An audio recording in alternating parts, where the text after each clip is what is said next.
Hi everybody, this is Pastor Miguel. Today I'm going to talk to you about something called passivity.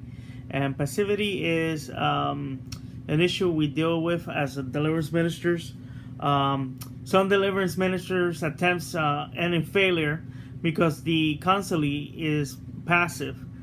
This can be due to tranquilizing drugs that render the individual from getting his involvement in the ministry.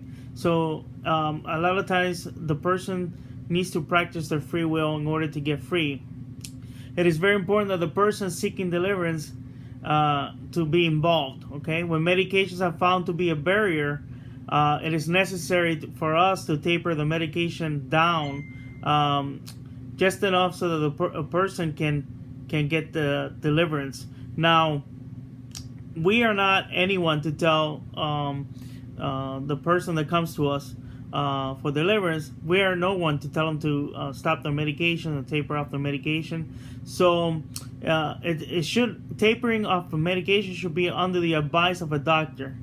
The person should come back at a later time to taper off the medication. Suspension of the medication is short time requirement to facilitate deliverance.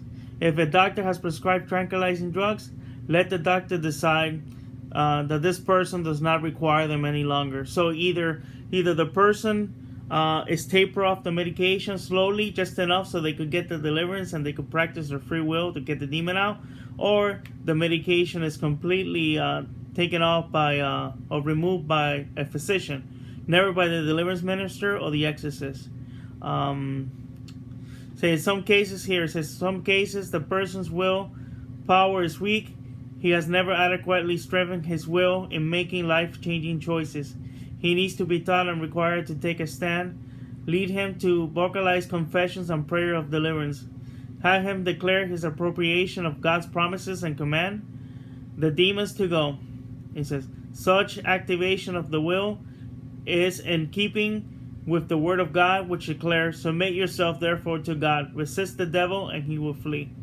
So that's in James 4:7. So therefore, the will is very important to receive deliverance, because you really want to get this thing out of here. It has to be an active thing. It cannot be passive, because passive people just accept whatever happens to them. And so it requires the will. It requires you to want this thing out of you. Your resistance against this demon to get the demon out. Okay? Thank you so much for listening to this video. If you have any questions, place them below. God bless you. Bye-bye.